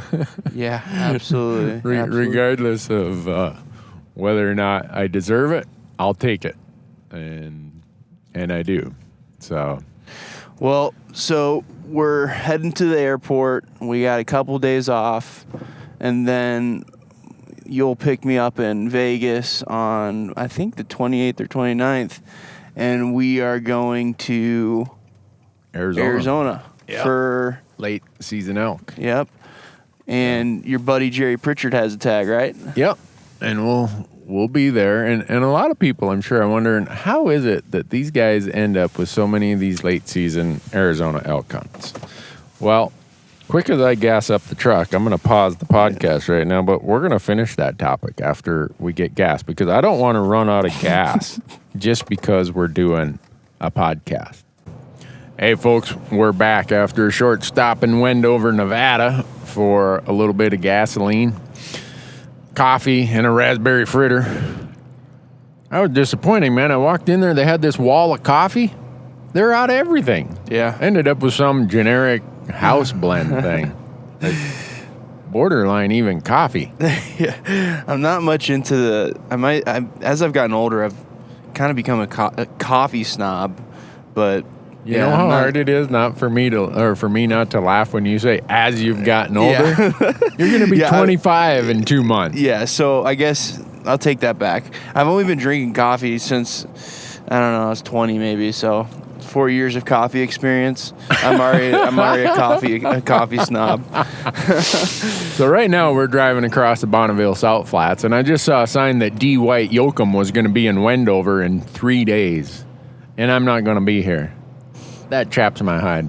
Yeah, I don't even know who that is. I could call my wife and say, hey, D. White is going to be in Wendover. You should come on down. She'd probably do it. We're pretty big D. White Yoakum fans. Anything with a lot of twang to it. Dwight, Lyle Lovett, Patty Loveless. Michael's over there like nodding his head. I don't know who any of these people are, but okay. Not my kind of music. But anyhow, what were we talking about? Oh, we're getting ready to talk about Arizona late rifle elk. Yeah, and I'm kind of interested in hearing some of the tactics we're going to use because, for me, this is my first late season elk hunt, and I know that there's different seasons and different time periods, just like any other species, and how you're going to be bored. Yeah. Okay. Yeah. and here's why: late season elk, and this season in Arizona, even though it's not real weather related, is a late season pattern where the bulls are in bachelor groups. Some of them are solo, but normally they're with 1 to 5 other bulls. They are down in the absolute rotten, terrible places that I always talk about as sanctuaries. So what we'll do, we'll hike off the road, which in some of these places in Arizona, it's hard to get away from a road. Mm-hmm. The only place you're going to get away from a road is usually in a canyon where the topography and geology prohibit man from building roads there. And if you shoot an elk, you just know you're going to be packing that thing out of a crappy spot. Mm-hmm. And so that's how we're going to do it. Okay. All day long on the optics. It's almost like the sheep hunt in some Yeah. respects. We'll walk into these canyons, sit on the rim, get a person situated in different parts. Okay, I can look in this part of the canyon. I can look across in here. And you will look at the same spot 100 times in a day as you're doing your gridding. Mm-hmm. And like you were talking about how all of a sudden a sheep will just pop up somewhere. Mm-hmm. All of a sudden you'll see an antler. Or you'll see an elk getting up just to reposition himself because the sun is hitting him now and he wants to get in the shade. Or he gets up to go pee in the middle of the day. Mm-hmm. So are these resident elk that have been there all year? Are they like, Yep. you know how like in Montana, it's not like the elk migrate and go from one area to another. Yeah. And they can travel long distances. In Arizona, they're going to be these same resident elk that everybody loves to chase with a bow. And don't get me wrong, if I could get an archery elk tag in Arizona, I would go do it just for the fun.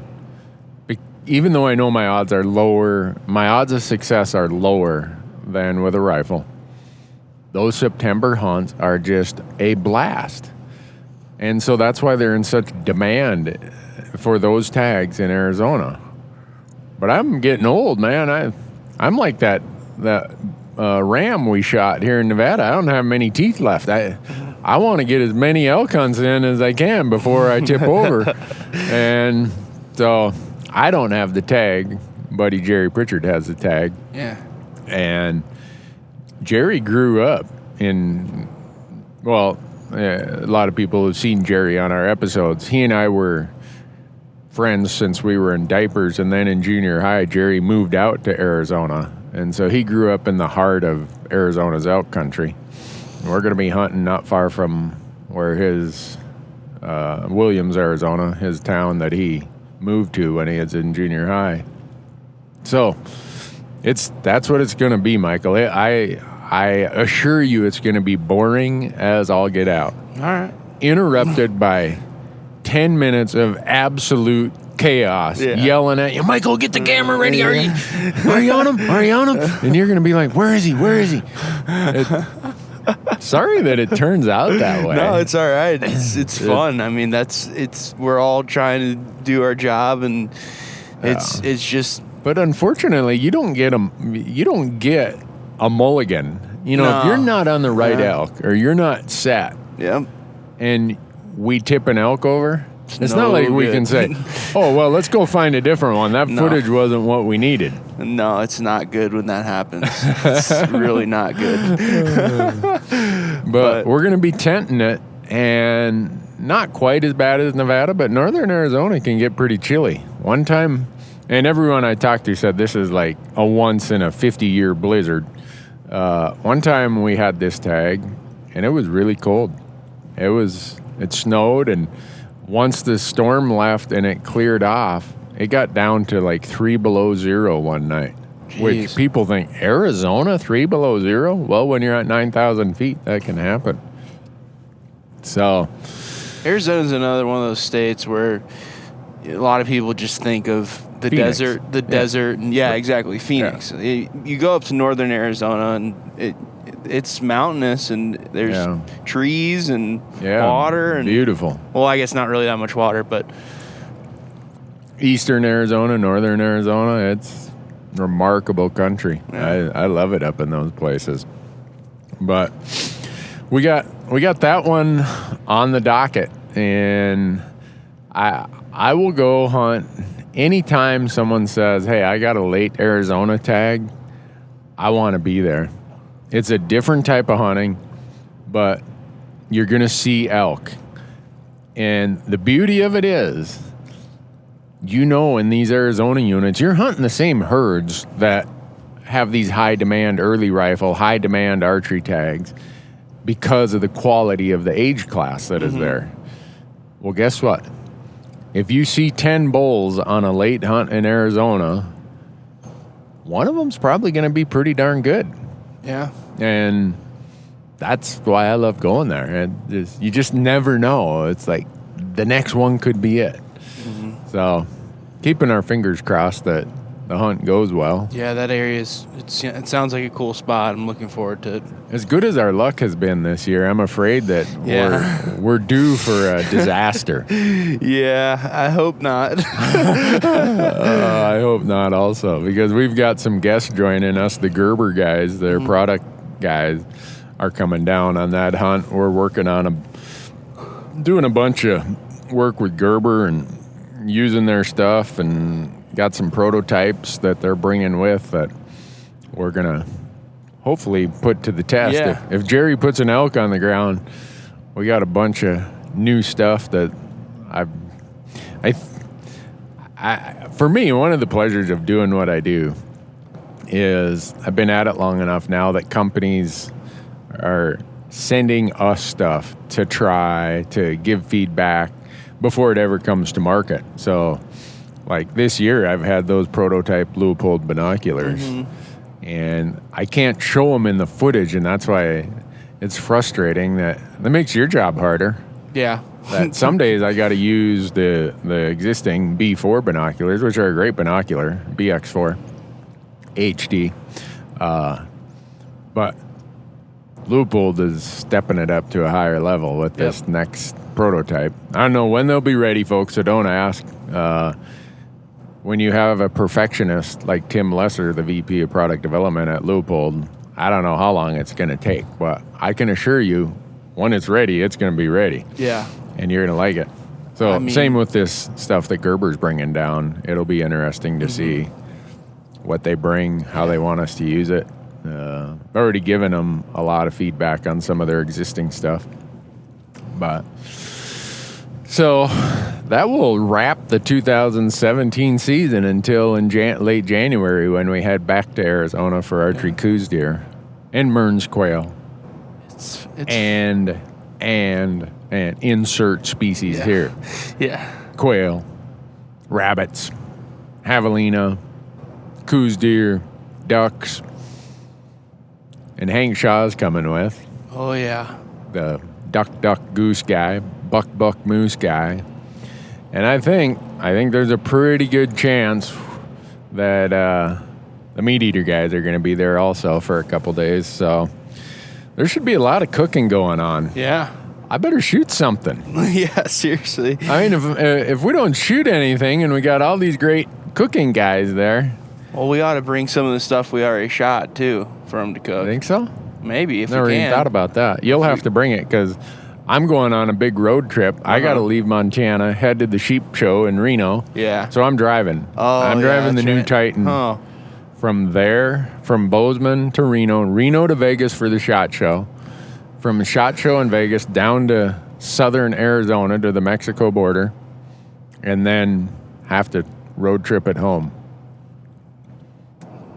I need to hire a chauffeur. That's what I need. I get tired of all these miles. I mean, my trucks get a lot of miles on them in a year. Yeah. I need some sort of super duper customized seat for as many hours and miles as I sit in the driver's seat. But what did we do the other day? Was it for the whole show season, how many dotted lines we went by? It was like 45 million, roughly. Yeah, since we started the show, we were counting how many yellow and white lines there are per mile, and then we multiplied it by the number of miles I've traveled.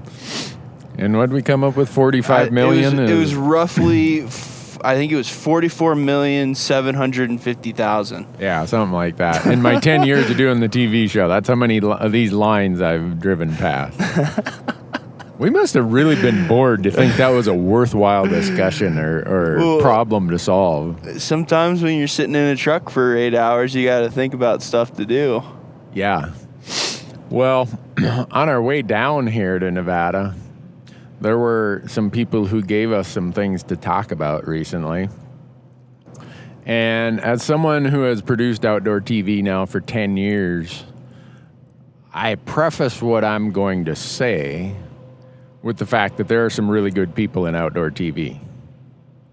But unfortunately, this year's been another year of knuckleheads in outdoor TV doing stupid stuff and somehow thinking they're going to get away with it or thinking they're above the law. I don't know.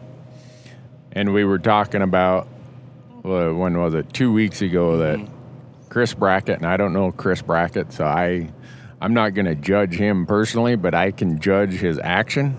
Yeah. When you shoot 2 deer back to back in a state that only allows 1 deer, Yeah.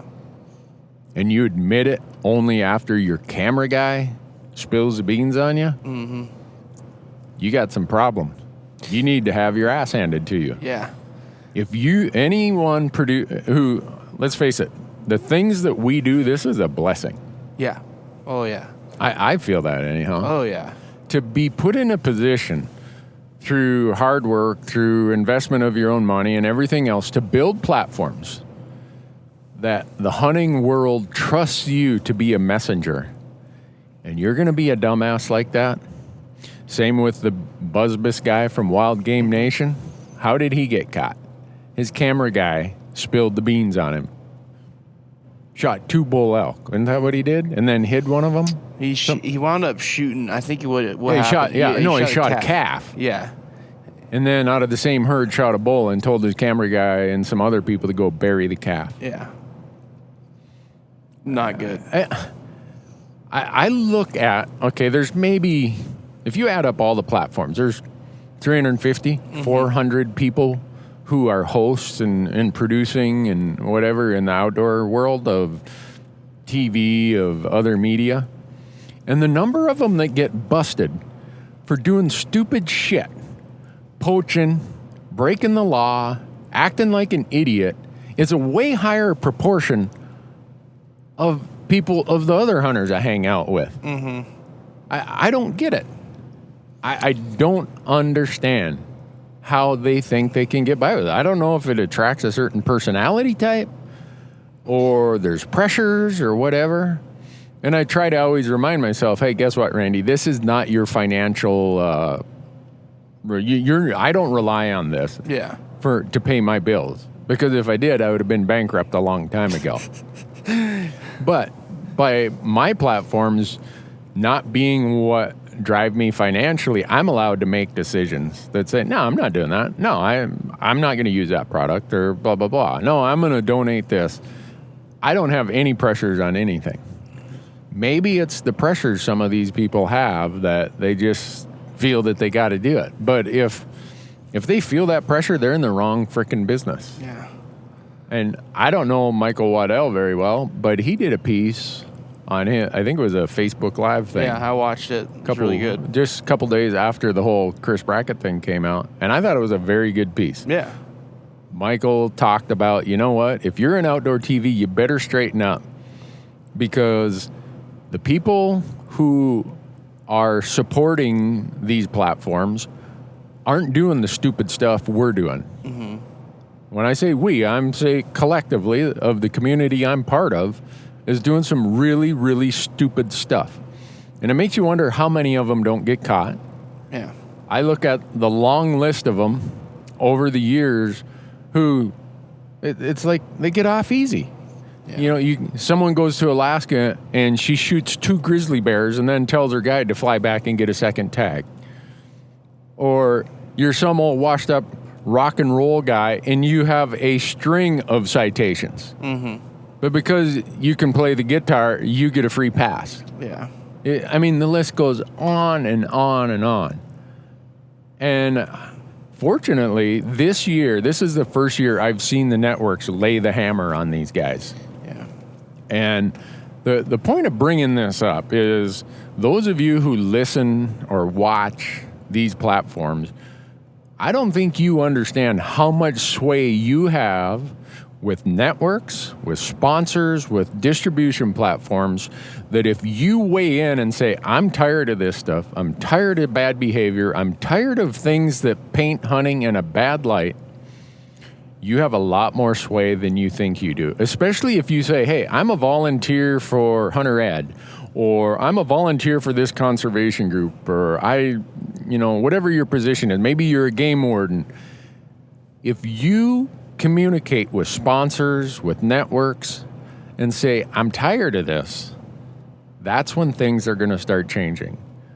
But getting on your Facebook account and complaining and criticizing, as frustrating as it is to see this happening, I don't blame people for taking their frustrations out on a social media platform. But if you really want to see change, start going to the distribution source, which is the networks and the other distribution platforms, and start going to the sponsors and let them know. That's when it's going to change. Because a good friend of mine, Jim Posowitz, who in past podcasts we've had Jim and we've talked about his books. He's the modern day kind of communicator on hunting behavior, and if you want to use the term ethics, whatever. Jim often tells me, you know what, Randy, society did not have to invent the anti-hunter because along came outdoor TV. I wish I had a better response. I wish I had a response to that. Yeah.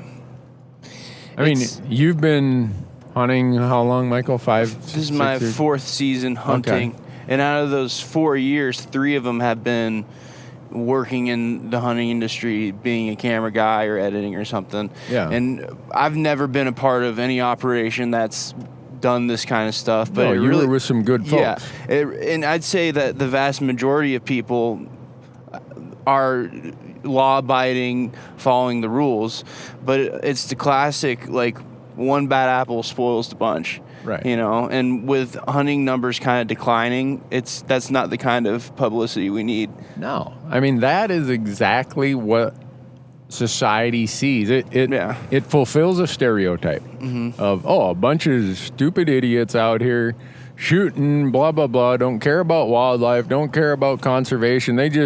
That's all lip service. Look at these bunch of idiots. They break the law. They waste their meat. Blah. It's really frustrating. So, it's no good.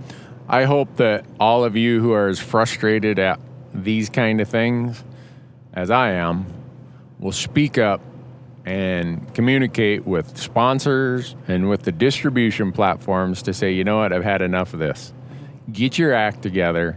Because for me, I view hunting, I view it as such a privilege that for me to be able to do what I do, and that the hunting community places enough trust in me to be a positive advocate, I would feel destroyed if I did something stupid. Mm-hmm.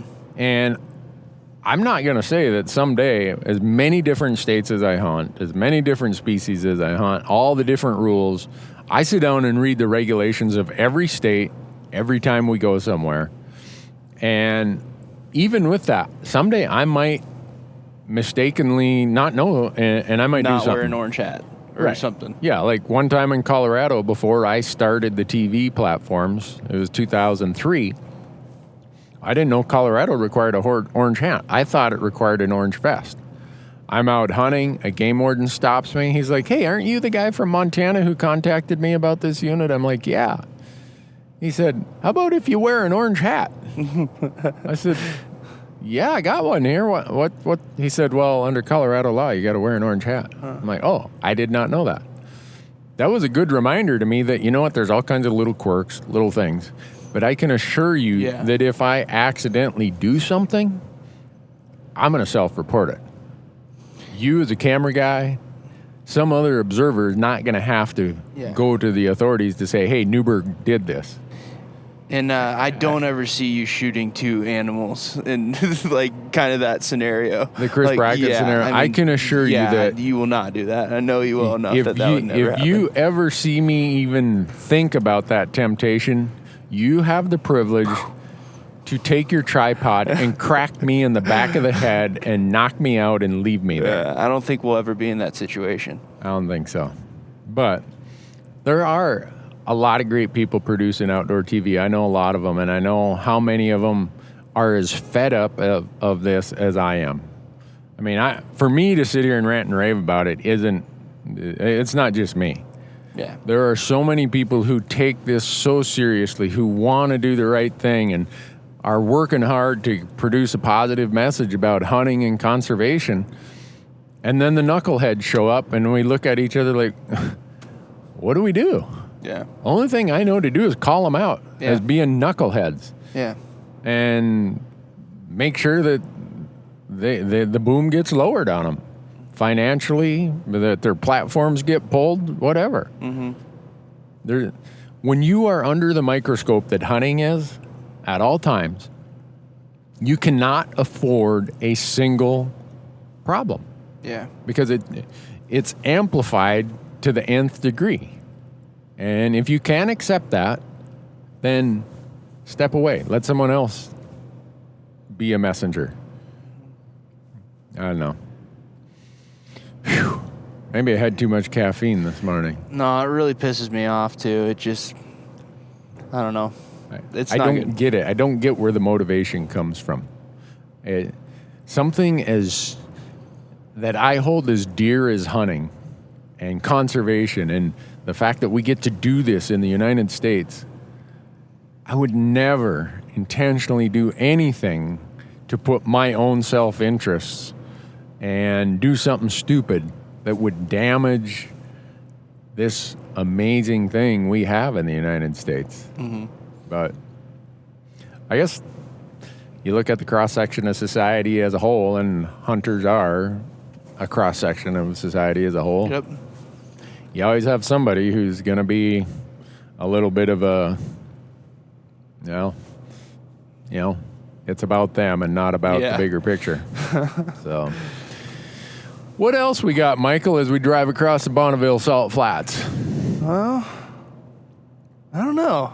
You got any prognostication of what the end result's going to be in Arizona? I think if we're going to get real specific, I think it'll be like our third day. We'll be looking hard, kind of like how we always do, looking hard, kind of starting to doubt a little bit, and then something will happen. Yeah, you always got to kind of have that low spot, don't you? Something will happen, and despair. We'll get it done. Hope becomes forlorn. He'll probably shoot one in a hole, and we'll have to go get him out. Yeah. Well, that's like all right. you said, that's cool though. I'm down for that. I'm really excited because I missed the two other elk hunts we were on. So I went on Marcus's elk hunt and then in Wyoming, and then you guys went on the Arizona one and the New Mexico one. So I'm looking forward to be on my third elk hunt ever. Yeah, it's just cool. Arizona's a cool spot. Yeah, and for those of you who want to apply in Arizona, I can't overemphasize this. Apply before the deadline in early February. Arizona, here's how it works. Elk and antelope is an early February deadline. You find out sometime in mid to late March. So you'll find out whether you drew or not by the time you'll still have time to apply for some of the other states, even if you don't draw in Arizona. But you'll start building points. And then you can use that same license that you invest in to apply for deer and sheep when that deadline comes in early June. If you don't draw there, you can still go there. You've seen out on our YouTube channel, we've done all these dove hunts. We've done quail hunts. We've done coos deer hunts. There's so many things to do in Arizona that you get to do with that hunting license without having to draw, that it's a ton of fun. At least if you live where I do, where it's cold in January, going to Arizona where it gets up to 65, 70 degrees, chasing critters all day, that's fun. I'm looking forward to it. And the majority of it's public land. Uh-huh. You don't run into a lot of private land issues in Arizona. I'm excited. I hope Jerry finds a nice bull. I hope we get a great story to tell. And actually, I don't want to get too far ahead of us here, but I know another guy who's got the same tag. Oh, yeah. And he doesn't know it yet, but if Jerry fills his tag early, he's going to have to put up with us for a couple extra days. All right. I'm sure that's what Pat will say. Oh, great. Here comes Newberg and his crew. This is the last thing I need on my hunt. I came here to have fun. Get out of here. Well, what do you say we shut her down, Michael? I'm all right with that. I think the crew has... the crowd who listens to us, I can't thank all of you enough for all the support of this podcast, our Hunt Talk forum, hunttalk.com, our YouTube channel, the TV show on Sportsman's Channel, Sunday nights, watch us 9 o'clock Mountain Time, Amazon is just, man, is it going like crazy. Yeah. I'm so glad that we got on Amazon, because we're reaching a group of people that we would have never reached. It's free. It's a super high quality viewing experience. Mm-hmm. The Amazon viewing experience, they got it figured out. Yeah. It's not like YouTube. It's not, interrupted by ads, and it streams at really, really high quality rates. So, and we're going to do some experiments out on Amazon. We're going to do some longer stuff rather than the normal 22-minute TV stuff. Yep. Wait, remember on the last podcast we asked? I saw some people. Yeah, what would you like? Yeah. Have you read some of the comments to that? I read some on your Instagram page. That it's like more, longer. So, all right, folks, we heard you. If you want longer content, you're going to start seeing some longer content out on our Amazon Prime platform. That's the best place for us to do it. And you're going to see abbreviated stuff and day-by-day stuff on YouTube, but Amazon is going to be a place where we do a lot of experimenting with our higher quality, more polished stuff and longer stories. Yep. So, and with that, what do we got left, Michael? Eat some leftover pumpkin pie when you're at home. Yeah. We do apple pie, though. You do apple pie? Yeah, my dad makes a killer apple pie. Really? Yeah. Huh. I came from the pumpkin pie side of the tracks for Thanksgiving. And do you guys do turkey? Turkey. Okay. Because I know some people told me they do ham. Sometimes we do turkey and ham, but usually the turkey gets eaten, the ham gets thrown in for leftovers. Huh. Well, for me, it's always been a turkey deal. My wife makes this homemade stuffing, dressing, whatever you want to call it. And I could sit there and eat that with warm turkey gravy on it. Oh, yeah. I don't even need any turkey meat. Yeah. My dad makes a killer stuffing, too. It has, really? What is it? Sausage in it. Man, it's really good. So Thanksgiving's always the holiday where I got to monitor myself because I'm in really good shape right now. And I don't need to eat 5,000 calories a day for 5 days. And then all of a sudden feel like a slug. Yeah, and then we're in Arizona dragging bowls out of holes. Yeah, and we got our bellies out in the way, and we're like, oh, man, I think I ate too much over Thanksgiving. So anyhow, folks, thanks for listening. Appreciate all your support. Hope you had a happy Thanksgiving. And if you got any more hunts, I hope you have some great hunts with what remains of this season. Thanks for listening. Thanks for listening. Thanks for listening. Thanks for listening. Thanks for listening. Thanks for listening. Thanks for listening.